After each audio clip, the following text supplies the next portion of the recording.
dream of winning a hat-trick of Wimbledon titles and gives Sinner his 4th Grand Slam at the same time. Meanwhile, Sinner also becomes the first man to beat Alcaraz in a Grand Slam final. After 5 straight wins for Alcaraz, Sinner finally clinched a huge victory in the head-to-head record between the two.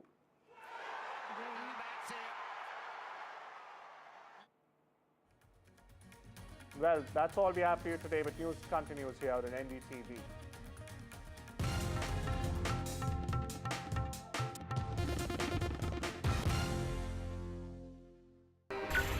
Sleepless for sports. We are reloading sports NDTV style. With the biggest comeback this season, India's OG sports journalist on India's #1 news network. No games, just sports. Sports coverage levels up with Boria Majumdar on NDTV.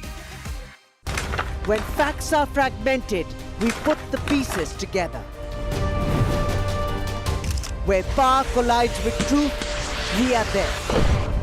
Behind me is that massive security arrangements that are in place. Behind fractured boundaries, we clear the fog of war. Fault Lines with Gauri Dwivedi, only on NDTV World.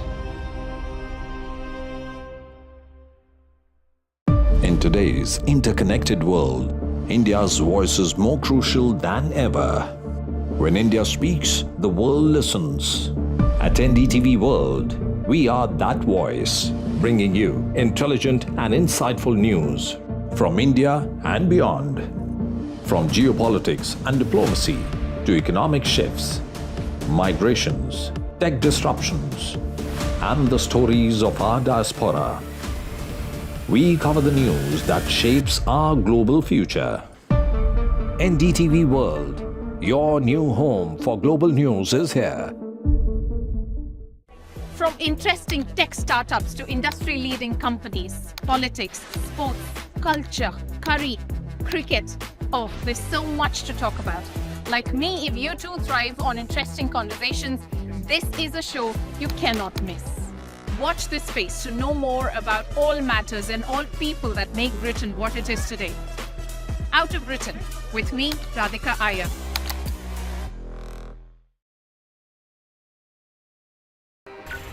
Sleepless for sports. We are reloading sports NDTV style. With the biggest comeback this season, India's OG sports journalist on India's #1 news network. No games, just sports. Sports coverage levels up with Boria Majumdar on NDTV.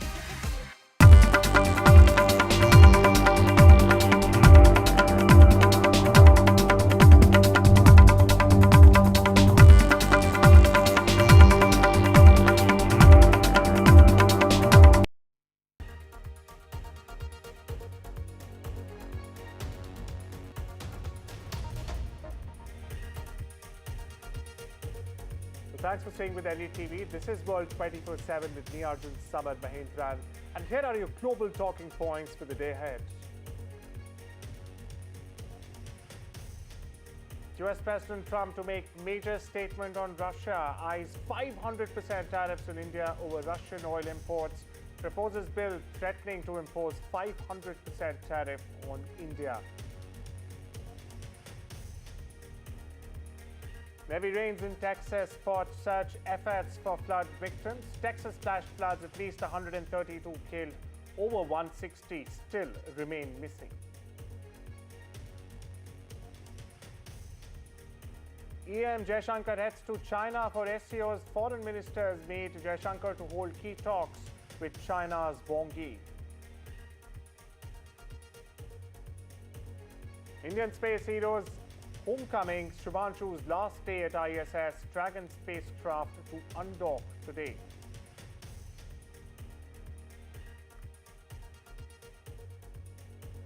And Shubman Gill led Team India 58 for 4 at stumps on day 4, need 135 more runs to win Lord's Test.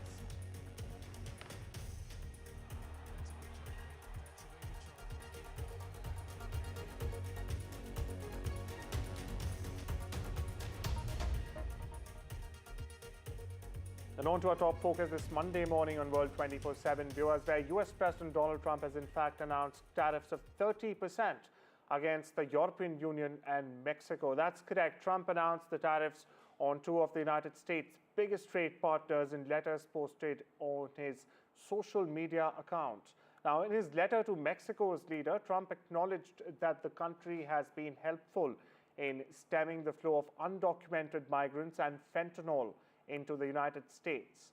But he said the country has not done enough to stop North America from turning into a narco-trafficking playground. That's what Trump said. Now, in his letter to the European Union, meanwhile, he said that the US trade deficit was a national security threat.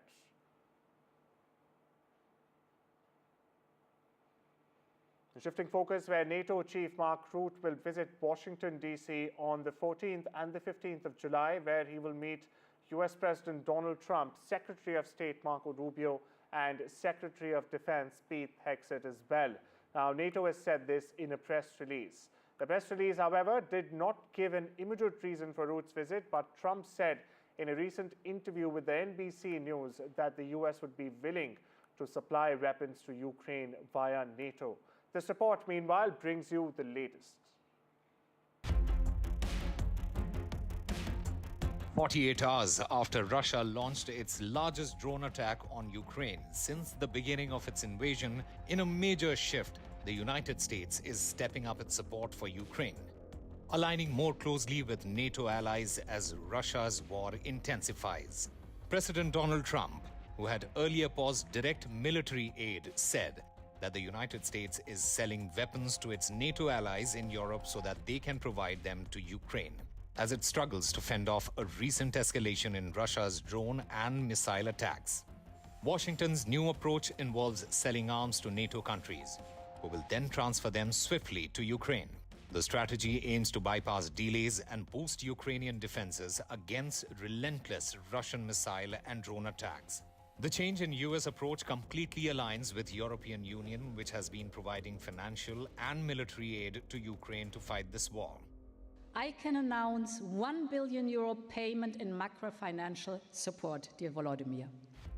Trump had recently said he's not happy with President Putin, blaming Moscow for dragging out peace talks and killing thousands each week. The comments have come at a time when US has continued negotiations with Russia over war in Ukraine. I'm not happy with President Putin at all. President Donald Trump has also hinted at a major announcement on Russia, expected Monday. The announcement comes amid renewed US backing for Ukraine and growing global scrutiny of Moscow's actions. Trump, who recently criticized President Putin, now appears poised to lay out a fresh stance, possibly signaling a shift in his foreign policy approach. And there's more on Donald Trump. In fact, a major announcement is coming on Russia from the US president. Now, as frustration with Vladimir Putin is only deepening, Trump says he's now strongly considering a new tough sanctions bill. Now, the bipartisan Sanctioning Russia Act would in fact give Trump sweeping powers, including a 500% tariff on countries that buy Russian oil, like India and China. Meanwhile, Senator Lindsey Graham, who introduced the bill, says it's a quote-unquote sledgehammer to isolate Putin's war machine and also pressure Moscow into, in fact, ending the Ukraine war. Now, the president, who once held back in the hopes of diplomacy, now increasingly appears to be ready to hit hard. Now, Trump has also authorized more weapons for Ukraine, signaling a drastic shift from patience to pressure. Meanwhile, U.S. envoy Keith Kellogg is also heading to Kyiv as Capitol Hill gains momentum for economic warfare. Trump says the decision is his alone, but with bipartisan backing, the message seems rather clear. Washington is preparing to strike back with tariffs and tougher sanctions. Meanwhile, Washington senior journalist Dr. Kotalai Korte joins us for the latest.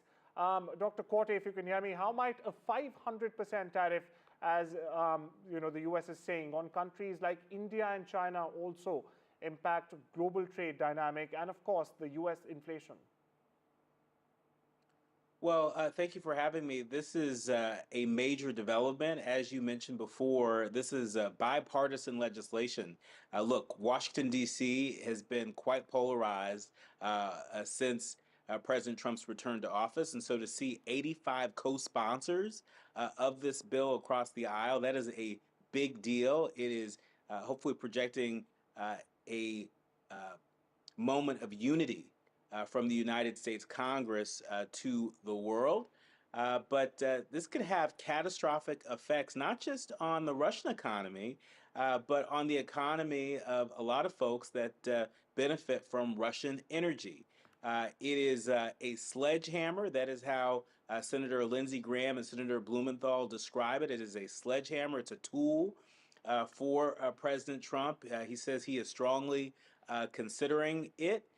And there's going to be a big announcement made tomorrow from the White House. We know that the Secretary General of NATO will be meeting with the president at 10 a.m. local time.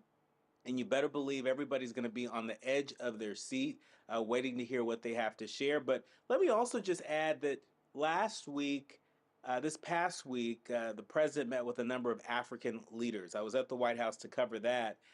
And there were a number of them that expressed their support for President Trump to be nominated for a Nobel Peace Prize. It's no secret that is something that this president wants. And if he's able to get Vladimir Putin to the peacemaking table and broker a peace between Ukraine and Russia, that might be his best hope of getting a Nobel Peace Prize. Well, of course, Dr. Korte, also for the benefit of millions of viewers here in India, what are the legal, or are there any legal implications, legal WTO implications, of targeting third-party countries, as we are expecting in this case, for buying oil from countries like Russia?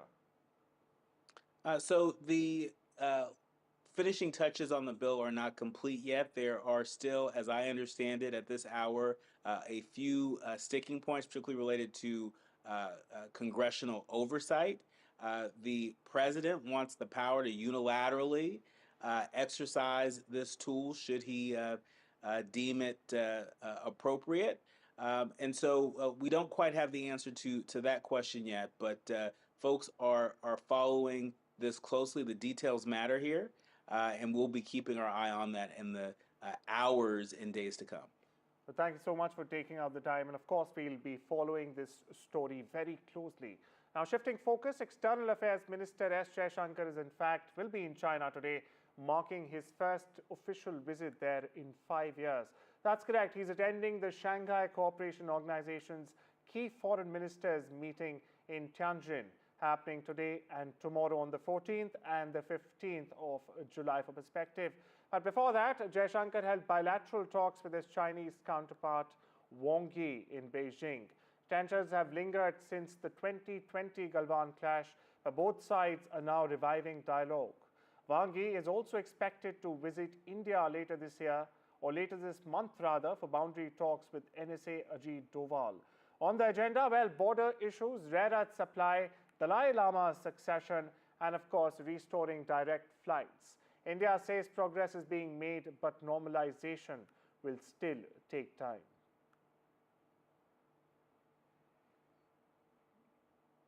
And the Supreme Court will hear a crucial plea today, urging the centre to act fast to save Nimisha Priya. Well, she is an Indian nurse facing execution in Yemen as we speak. Viewers, the petition filed by the Save Nimisha Priya International Action Council warns the execution could happen as soon as the 16th of July. The group is now calling for immediate diplomatic intervention and also the use of blood money under Sharia law to halt this sentence. Here's a report.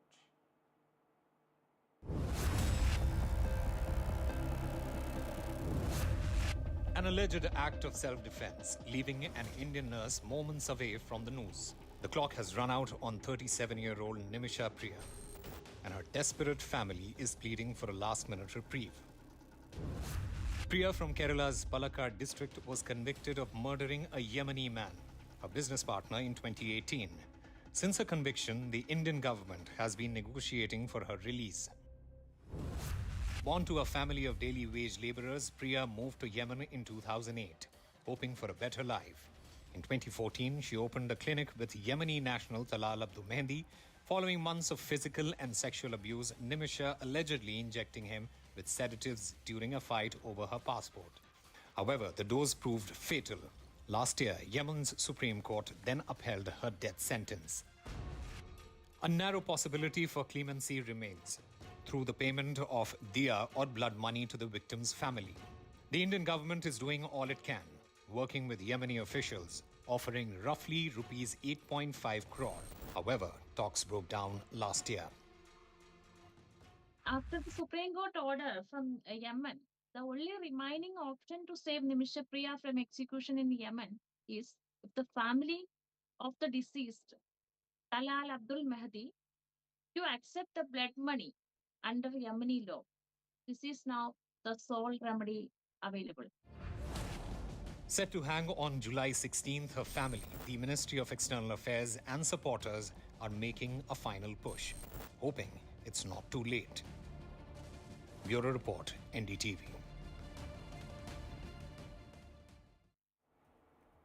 In that's time, we slip into a short break. Much more on the other side.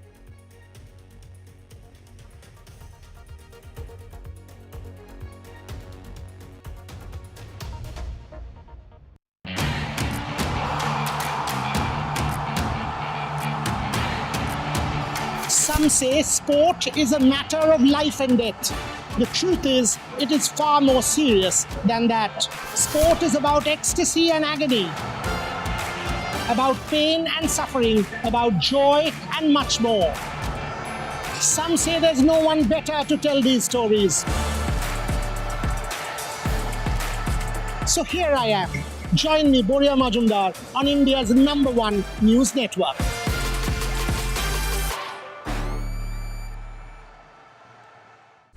When facts are fragmented, we put the pieces together. Where power collides with truth, we are there. Behind me is that massive security arrangements that are in place. Behind fractured boundaries, we clear the fog of war. Fault lines with Gauri Dwivedi, only on NDTV World. In today's interconnected world, India's voice is more crucial than ever. When India speaks, the world listens. At NDTV World, we are that voice, bringing you intelligent and insightful news from India and beyond. From geopolitics and diplomacy to economic shifts, migrations, tech disruptions, and the stories of our diaspora. We cover the news that shapes our global future. NDTV World, your new home for global news, is here.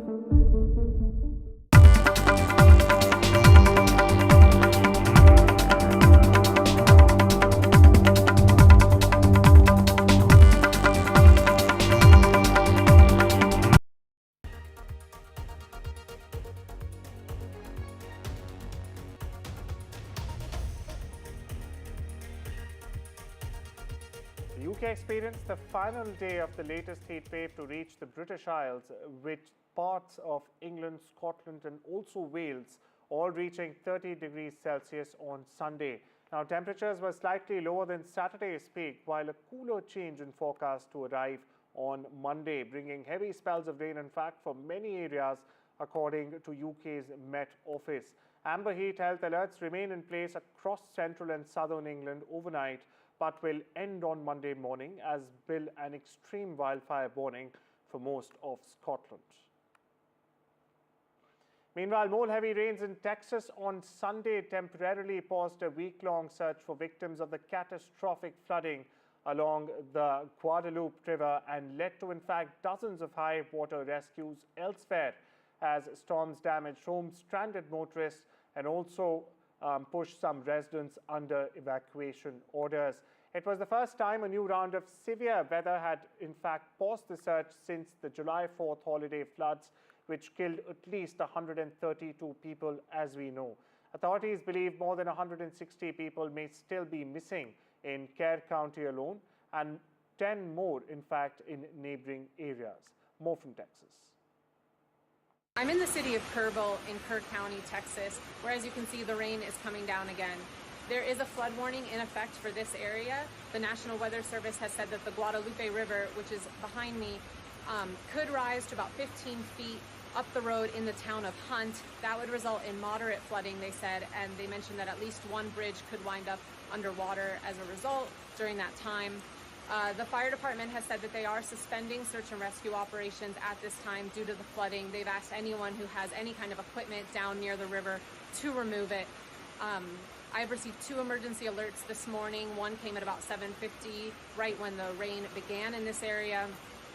And I received the second one from the National Weather Service sometime later. I am on Guadalupe Street, which is one of the streets that was very impacted by the flooding on July 4th. There are homes here that were destroyed or seriously impacted. At about 1 in the morning last night, we did get a knock on the door from the police. They said that they were letting everyone know to stand by, that there was a chance for evacuations, a chance for flooding, and they would come back if we needed to evacuate. And they did not come back. The rain here really started in earnest around 7:50 in the morning. Billionaire Elon Musk's Tesla is set to open a showroom in Mumbai on Tuesday. That's the 15th of July, viewers. Now, this marks the US electric car maker's first official foray into the country.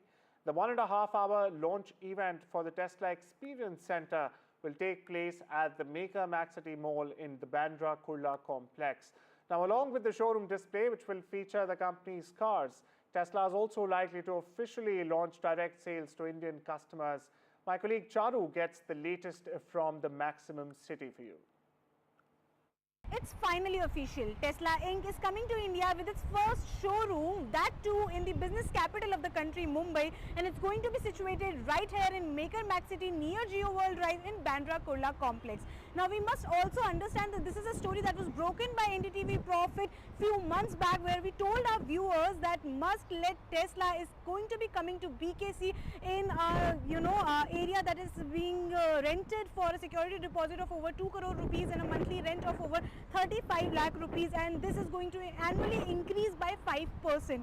We must also understand that the company already has a registered office in Viman Nagar in Pune, and that is the office that they have given as the licensor, whereas the licensee is going to be Unico Properties LLP. Now, the showroom is going to be open for the public from Tuesday, which we will be covering closely, but as you can see right behind us, the preparations for Tuesday are undergoing, and there is a funny and slightly interesting anecdote here, as we will tell you.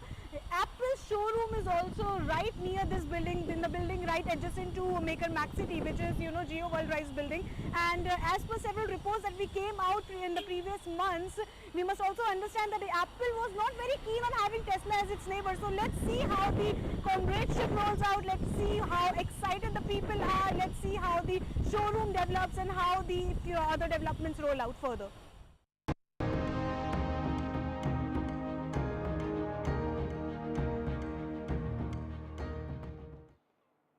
Special ceremony was held at the International Space Station, marking the end of the Axiom 4 mission led by Group Captain Shubhanshu Shukla. In fact, now during their stay, which lasted over 2 weeks, the astronauts conducted over 60 scientific experiments, including studies on microalgae and also advanced centrifusion techniques, contributing valuable data to the international research efforts. Now, splashdown is expected off the California coast on the 15th of July at approximately 3 p.m. IST. Listen into Shubhanshu, his father, followed by NDTV science editor Pallav Bagla. अब जैसे मेरी ये यात्रा ख़त्म होने वाली है, आपकी और मेरी यात्रा अभी बहुत लंबी है. हमारी ह्यूमन स्पेस मिशन की जो यात्रा है वो बहुत लंबी है और बहुत कठिन भी है. लेकिन मैं आपको विश्वास दिलाता हूँ कि अगर हम निश्चय कर लें तो तारा अभी प्राप्यन्ते, इवन स्टार्स आर अटेनेबल. आज का भारत स्पेस से महत्वाकांक्षी दिखता है. आज का भारत निडर दिखता है. आज का भारत कॉन्फिडेंट दिखता है. आज का भारत गर्व से पूर्ण दिखता है. और इन्हीं सब कारणों की वजह से मैं एक बार फिर से कह सकता हूँ कि आज का भारत अभी भी सारे जहां से अच्छा दिखता है. ईश्वर से हम यही प्रार्थना करते हैं, बस सुबह शाम हर समय प्रार्थना ईश्वर से यही है कि हमारा बच्चा सकुशल जो है पृथ्वी पर वापस आए और हम लोगों से मिले।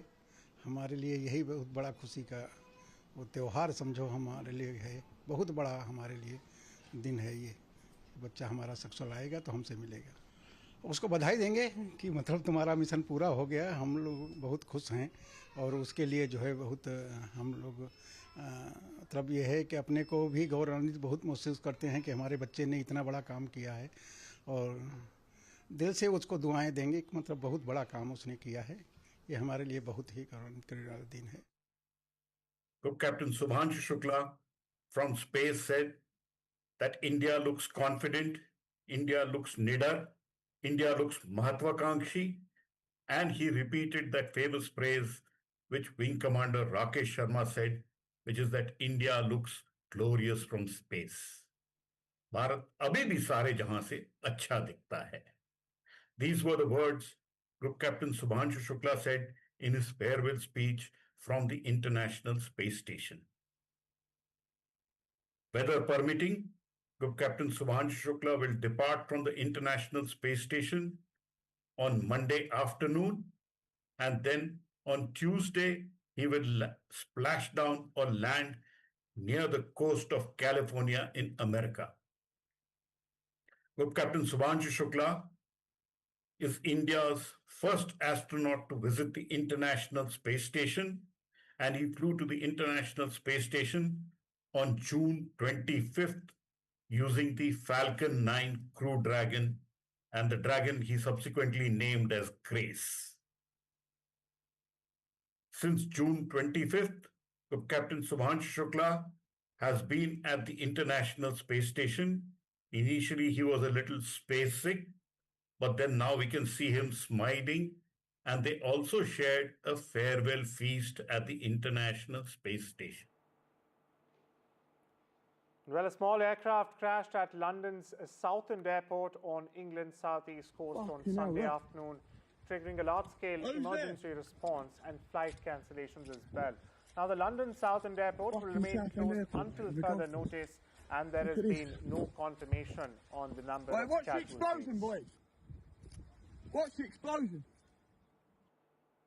The Pakistan Tehreek-e-Insaf has informally kick-started the Free Imran Khan movement from Lahore, demanding the release of the incarcerated former Prime Minister, with police making several arrests to prevent party workers from joining the protests. Now, this informal launch, in fact, comes less than a month ahead of the Pakistan Tehreek-e-Insaf Party's earlier declared date of the 5th of August. SpaceX has reportedly committed $2 billion to XAI as part of a $5 billion equity round, deepening the ties between tech billionaire Elon Musk Ventures as his artificial intelligence startup races to compete with rival OpenAI. Not only this, the investment follows XAI's merger with X and values the combined company at a whopping $113 billion, with the Grok chatbot now powering Starlink support and eyed for future integration into Tesla's Optimus robots. World number 1 Yannick Sinner has dethroned world number 2 Carlos Alcaraz to clinch the Wimbledon 2025 men's singles title. Sinner beat Alcaraz 4-6, 6-4, 6-4 and 6-4 to become the first Italian man to win Wimbledon in the competition's 148-year history. It ends Alcaraz's dream of winning a hat-trick of Wimbledon titles and gives Sinner his 4th Grand Slam. Sinner, for the record, also becomes the first man to beat Alcaraz in a Grand Slam final. After 5 straight wins for Alcaraz, Sinner finally clinched a huge victory in the head-to-head record between the two. In a bid to kick off a new era of DC Studios, James Gunn's Superman opened with $122 million in the US and Canada ticket sales over the weekend, according to studio estimates Sunday. DC and Warner Bros. Had a lot riding on Superman, while the Walt Disney Company's Marvel Studios had its own share of struggles. The superheroes of DC have recently found mostly kryptonite in American theaters. Films like Joker, Polly Drew, The Flash and Shazam! Fury of the Gods all flopped. But Superman, written and directed by Gunn, is intended as a new start. The roughly on-target opening was the third largest of 2025 and the first only DC title to in fact surpass $100 million in its opening weekend since Wonder Woman in 2017. Well, that's all for me on The World 24/7. News continues with my colleague Divya on the other side. Don't go anywhere.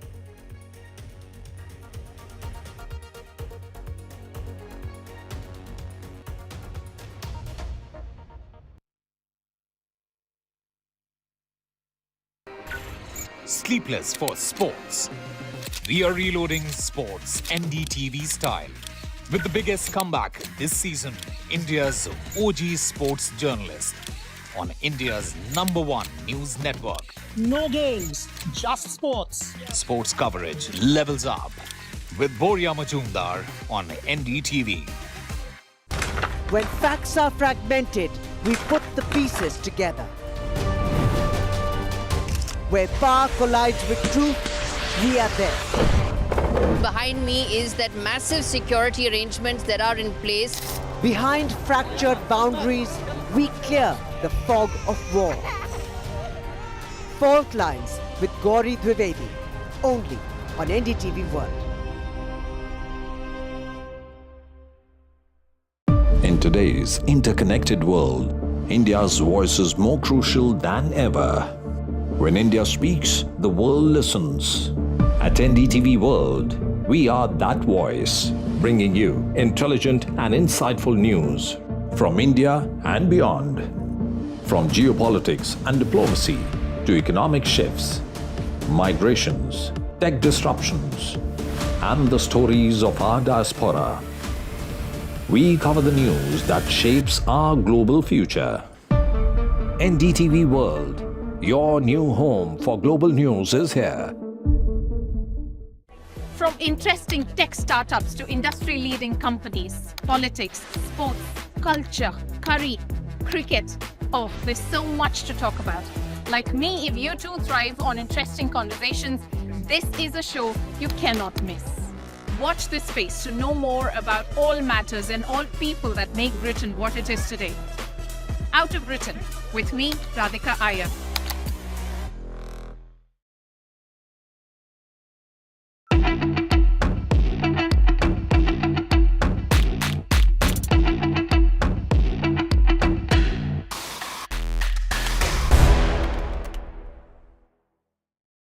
Pressure on the Indian